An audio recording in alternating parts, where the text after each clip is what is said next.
Amen. Amen, amen. Amen, amen. Est-ce que tu es dans la joie de te retrouver dans la maison du Seigneur? Amen. L'Éternel est vivant.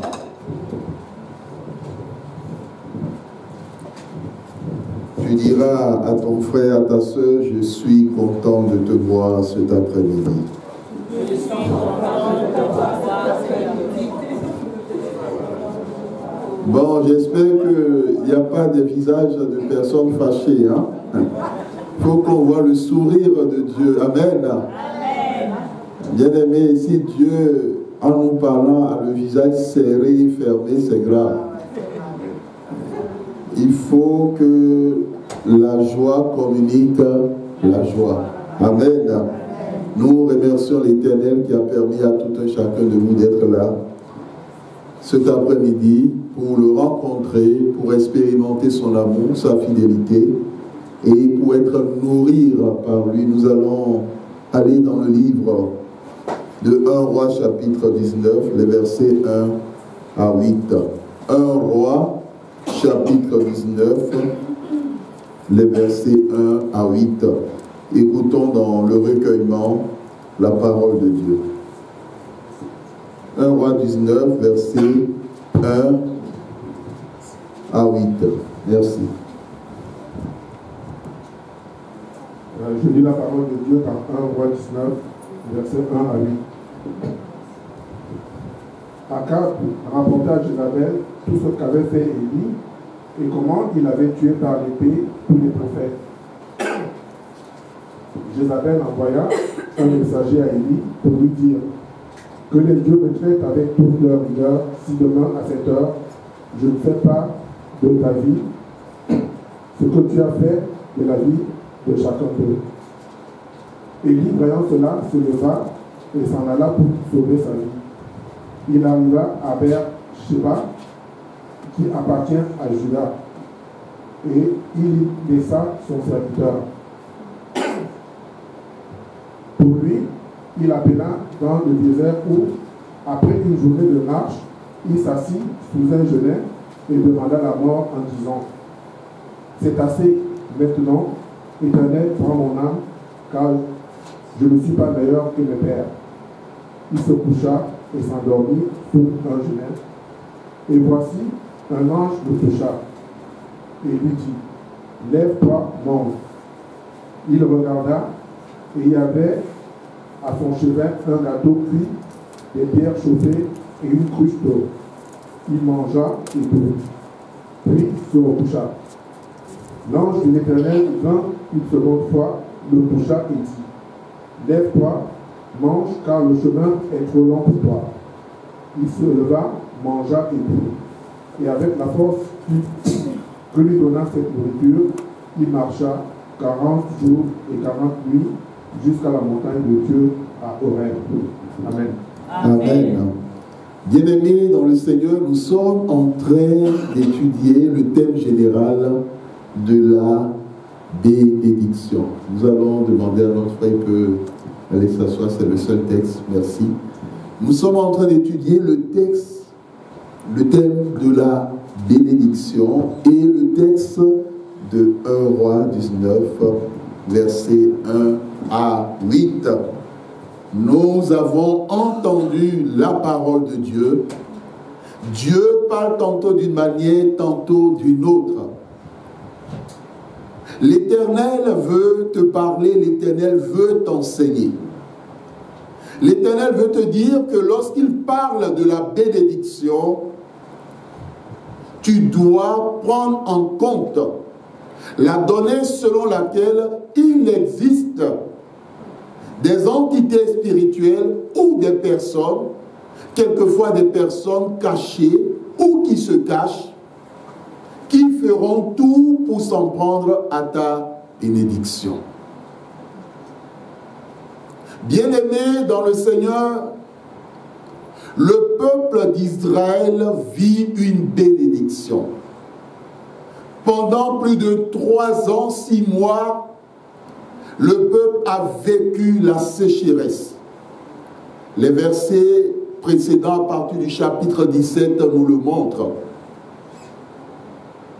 il y a eu absence de bénédiction. Il y a eu absence de pluie. La pluie de l'arrière-saison est considérée comme le symbole de la bénédiction dans la parole de Dieu. Il y a eu absence de rosée. Bien-aimés, nous avons le symbole de la rosée qui est l'onction que l'Esprit de Dieu libère sur la tête, sur la vie du peuple de Dieu. Dieu, dans sa grâce, a libéré la bénédiction. Mon frère, ma soeur, tu dois comprendre une chose. Les temps de désert existent. Les temps de difficulté existent. Les temps de persécution existent. La Bible dit, au travers de la bouche de Salomon, qui a eu plus d'expérience, qu'il y a un temps pour tout. Il y a un temps pour pleurer, mais il y a aussi un temps pour rire. Il y a un temps pour que tu vives le découragement, pas parce que tu le veux, mais il y a un temps où il faut que tu te donnes du courage pour dire il faut avancer. Il faut aller jusqu'au bout, il faut aller à la montagne de l'Éternel. Bien-aimés dans le Seigneur, lorsque nous prenons dans le domaine de l'informatique, il existe des logiciels, il existe des programmes. Vous pouvez avoir tout ce qu'il faut, mais lorsque un virus ou un cheval de Troie, selon les différents noms, s'introduit dans l'ordinateur, ce n'est pas pour améliorer les choses. Soit c'est pour ralentir, soit c'est pour voler des données, et vice-versa.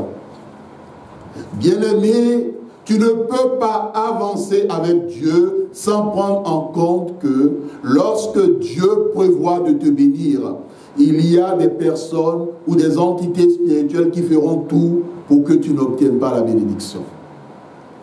Et lorsqu'ils échouent dans ce programme de te bénir, même lorsque tu as obtenu la bénédiction, ils ne font pas demi-tour.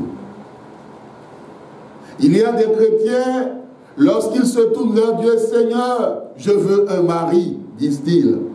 Je veux une femme, donne-moi une femme, donne-moi un mari. Et Dieu leur donne la plus belle femme. Amen. Amen, amen. Amen.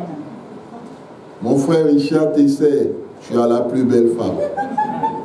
Amen, amen. Amen. Bien-aimé, Dieu donne de belles femmes à ses enfants, rassurez-vous. Et de beaux, de beaux hommes. Notre sœur a un beau mari. Amen. Je ne vais pas dire le nom. Là, s'attendre à ce que je dis. Tous les beaux maris sont là, avec les belles femmes. Dieu donne toujours de bonnes choses à ses enfants. La bénédiction de Dieu. Tu pries, tu demandes quelque chose à Dieu. Que ce soit même un enfant, que ce soit un travail, que ce soit la réalisation d'une stabilité sur le plan administratif. Il y a des chrétiens, ils jeûnent, ils crient, ils font des veillées. Seigneur, agis, Seigneur, glorifie ton nom. Souviens-toi de moi comme tu t'es souvenu de Anne. Souviens-toi de moi comme tu t'es souvenu de Jacob. Souviens-toi de moi comme tu t'es souvenu de X, Y et vice-versa. Et lorsqu'ils obtiennent la bénédiction, ils demandent aux genoux prières d'aller se reposer. Ils demandent à la louange d'aller se reposer. Ils demandent au combat spirituel de se garer dans un coin pour un temps. Bien-aimé, ce n'est pas parce que tu as obtenu la bénédiction de Dieu que tu dois tout relâcher. Ce n'est pas parce que Dieu t'a donné ce que tu lui as demandé que tu ne dois plus jeûner, que tu ne dois plus prier. Même ayant obtenu la bénédiction, Tu dis, Seigneur, je jeûne pour que tu la consolides. Amen. Je jeûne pour que tu la protèges. Parce que le voleur existe. Celui qui détruit existe. Celui qui tue existe. Amen. Jésus dit que le diable vient pour voler, détruire et tuer. Et ses agents fonctionnent pareillement. C'est ce message que Dieu veut te donner cet après-midi. Mon enfant, lorsque tu me demandes une bénédiction, sois sûr que moi, l'Éternel, je le fais et je le ferai. Mais après avoir reçu cette bénédiction, tu ne dois pas baisser les bras. Tu ne dois pas dire au revoir à la prière d'autorité, au revoir au jeûne et prière, au revoir à ceci, au revoir à cela. Mais tu dois continuer dans le même état. Il est vrai que la puissance déployée dans le cadre de la demande, plus cette puissance est déployée après la demande, plus tu verras la gloire de Dieu. Plus tu verras la magnificence de Dieu. Plus tu verras les merveilles de Dieu. Lorsque Dieu te bénit, peut-être que cela t'est déjà arrivé. Dieu t'a béni. Mais tu ne sais pas comment cela s'est passé. Et une personne que tu as au téléphone te dit, mais ah ma soeur, j'ai appris que tu as été béni. Ah mon frère, j'ai appris que Dieu t'a béni. La personne peut citer la bénédiction en question. Et dans ton cœur, tu te dis, mais qui me lui a dit? Mais comment est-ce qu'il a su cela? Sachez qu'il existe ce qu'on appelle des rapporteurs. Pas ceux qui témoignent, hein. Il y a une différence. Un frère peut témoigner pour dire, ah, Dieu a fait grâce à telle personne dans mon église parce que la personne a témoigné de la grandeur de Dieu. Mais c'est différent de, est-ce que tu sais que... Ça, c'est autre chose. Et l'autre répond, elle aussi. Bien-aimés dans le Seigneur, nous devons être attentifs. Il y a eu une situation de victoire, de bénédiction. Mais il y a aussi un rapporteur appelé Akab. Il a suivi tout ce qui s'est passé. Et quand il rentre, qu'est-ce qu'il fait?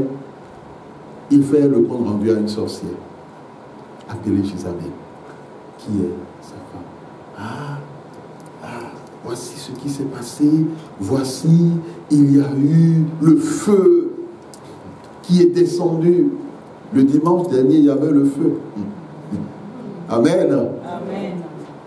C'est pas moi qui l'ai dit. Même quelqu'un qui est venu pour la première fois, quand elle a franchi le seuil, elle a senti le feu. Il y a le feu de Dieu, il y a le feu du Saint-Esprit. Ah, il y a le feu est descendu. Et Élie a tué les prophètes. Il a tué tous les serviteurs. Alors Jézabel, la sorcière, entre dans une colère. Ne pensez pas que lorsque vous êtes béni, cela fait plaisir à tout le monde. Même dans votre lieu de travail. C'est en ce moment, quelquefois, que certaines personnes se disent, mais c'est pas possible. Je ne savais pas qu'il ne m'aimait pas. Pourquoi est-ce qu'il va t'aimer? La première personne qui t'aime plus que tout le monde, c'est Dieu. C'est le Seigneur Jésus-Christ. Après, tu trouveras parmi les hommes. Mais sache que l'être humain change. Et l'être humain varie. En fonction quelquefois des circonstances. Sauf lorsque Dieu travaille son cœur et que Dieu change son cœur. Mais tous les êtres humains ne laissent pas Dieu changer leur cœur. Donc, 10 ans peuvent passer, ils restent tels qu'ils sont. Et les êtres humains qui ne changent pas et qui restent tels qu'ils sont, ils sont dangereux. Mais quand tu as des chrétiens qui ne changent pas après 10 ans, ce sont des poisons.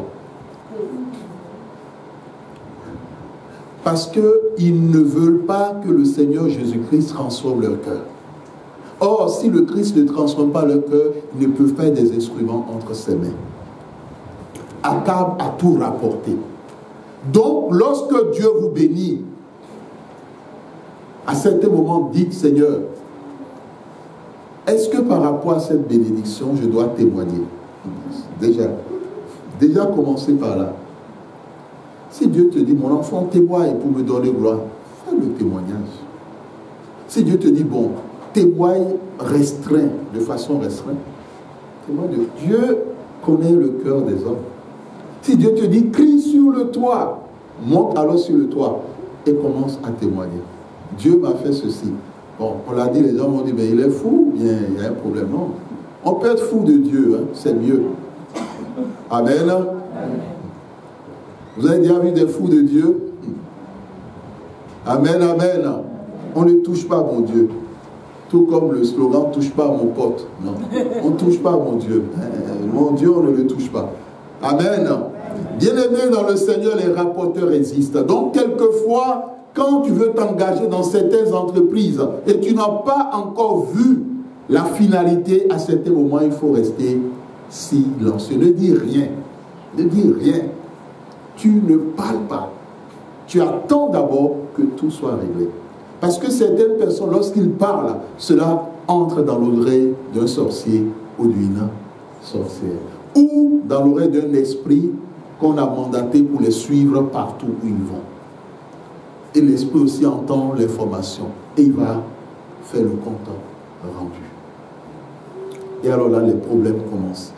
La personne qui vous a reçu dans l'administration avec joie, en disant bon, tout est bon, tout est bon. Quand vous revenez le jour, il vous donne rendez-vous. Il vous dit, ah non, non, non, monsieur, votre dossier n'est pas bon. Vous ne comprenez rien. C'est comme vous avez affaire à une autre personne. Vous dites, mais c'est quoi cette histoire encore? Mais la fois dernière, non, non, non, non, monsieur, vous récupérez, non, non, non. Nous n'avons pas à lutter contre la chair et le sang, nous dit la parole de Dieu, mais contre les principautés, les dominations, les autorités et toute la puissance de l'ennemi. Amen. Bien-aimé, Akab a tout rapporté à Jézabel. Et la Bible dit, elle a rapporté tout ce qu'avait fait Élie. Vous comprenez un peu quelque chose? Amen. Quelqu'un qui rapporte tout ce que vous aviez fait. La personne n'a pas un autre boulot. Amen. C'est comme si c'était son travail. Et il y a des gens comme ça, c'est leur boulot. Tout ce que vous faites, ils vont rapporter. Si vous avez pour ami une personne comme ça, je vous souhaite du courage. Bien-aimé dans le Seigneur, il a tout rapporté.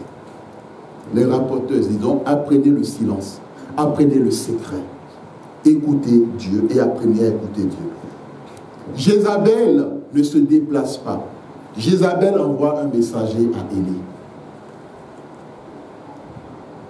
Et quelquefois, ces personnes qui ne vous aiment pas, lorsqu'ils vous envoient des messagers, vous devez comprendre que derrière tout messager qui vous menace, il y a quelqu'un de plus grand. Habituellement, les chefs des ténèbres ne se déplacent pas. Ils envoient toujours des émissaires. Même lorsque vous êtes en conflit avec un émissaire des ténèbres, sachez que derrière lui, il y a un chef. Et dans le combat spirituel, vous devez vous en prendre au chef. Quand vous en prenez au chef, il n'y a plus d'émissaire qui est envoyé. Bien-aimé dans le Seigneur, lorsque tu pries pour que Dieu te bénisse, et qu'avant la bénédiction, des mois sont passés, des années sont passées, et que tu vois la gloire de Dieu se manifester dans ta vie, tu ne dois pas oublier de demander à Dieu son jugement contre toutes les personnes et les puissances qui ont travaillé pour t'empêcher de recevoir cette bénédiction. L'obtention de la bénédiction ne signifie pas que le combat est fini. Parce que plusieurs chrétiens se disent, bon, j'ai demandé telle chose à Dieu, je l'ai eu, tout est fini. Mais non. Tant que ceux qui t'ont combattu sont encore là, même ayant obtenu la bénédiction, ils travailleront, ils agiront pour que tu la perdes, ou ils agiront pour te créer d'autres problèmes ou des problèmes. Mais lorsque tu demandes à Dieu de s'en occuper de façon définitive, par sa justice, par son jugement, tu peux être tranquille. Amen. Nous espérons que ce que Dieu te dit, tu prends cela à cœur. Et que même si tu as déjà obtenu une bénédiction de sa part, tu ne dois pas dormir sur le laurier et tu ne dois pas laisser libres les personnes qui ont tout fait pour t'empêcher de recevoir la bénédiction. Parce que si tu ne demandes pas à Dieu de les juger, ils vont continuer à te créer des problèmes. Et ils ne vont pas s'arrêter.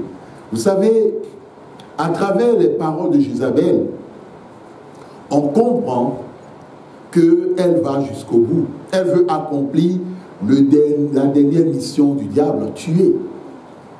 Elle envoie des messagers. Elle dit à Élie, si demain,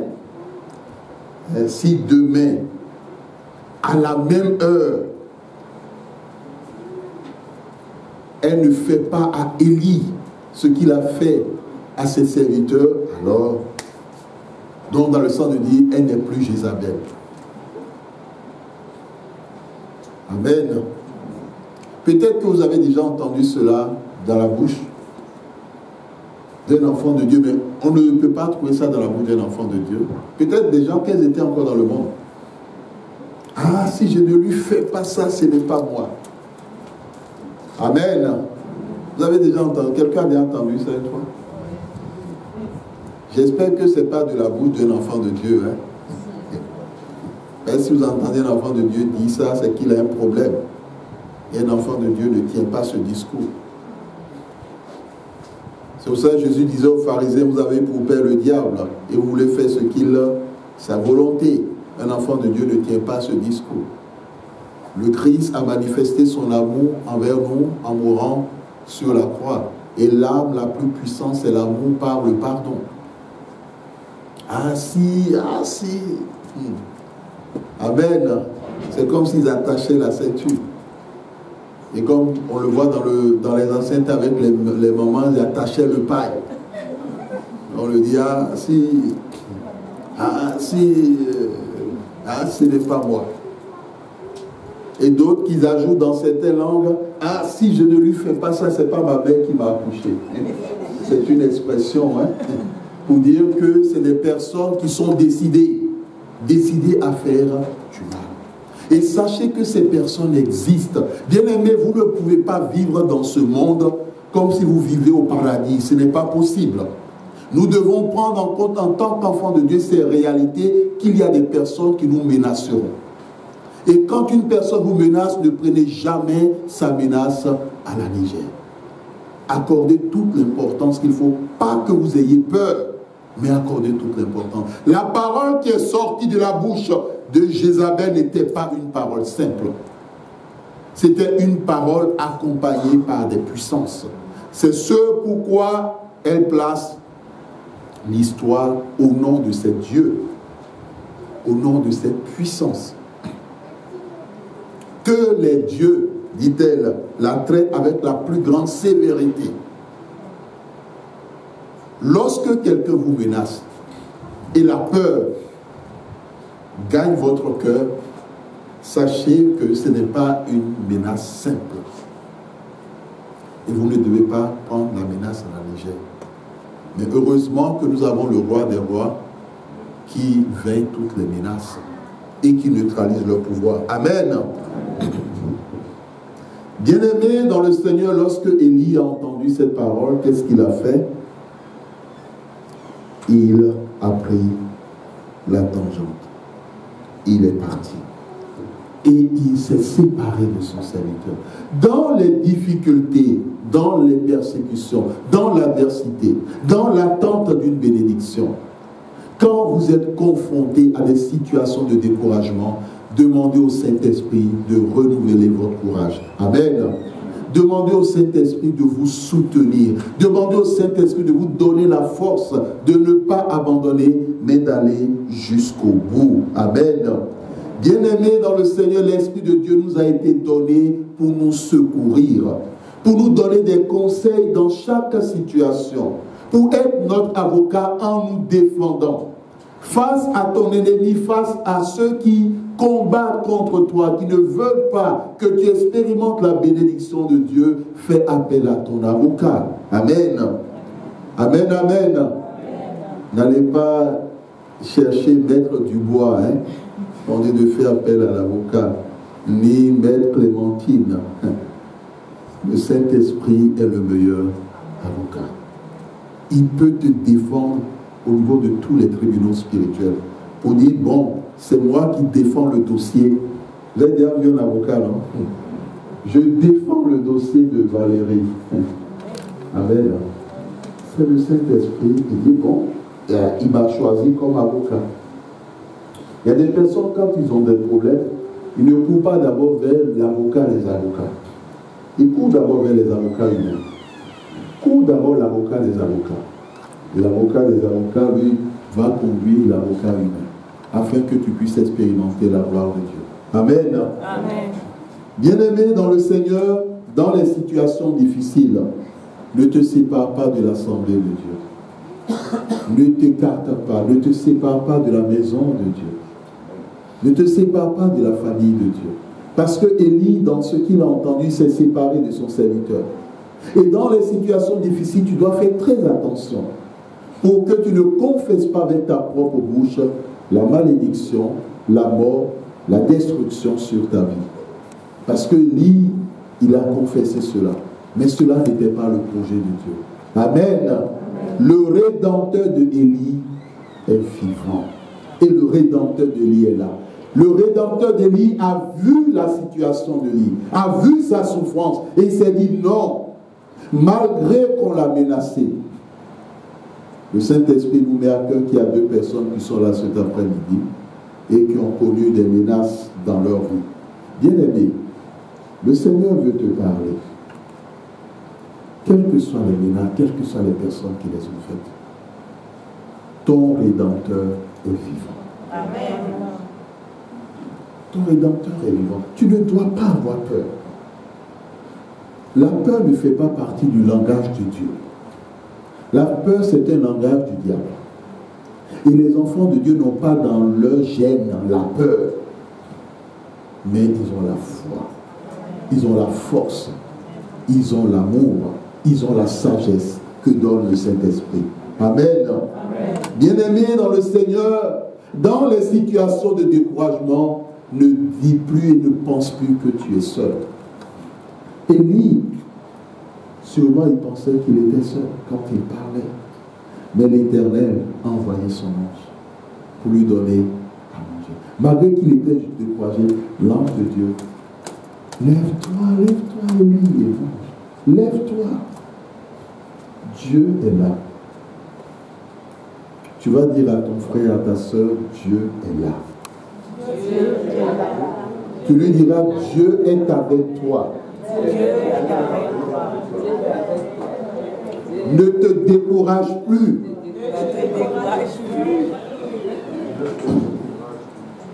Amen.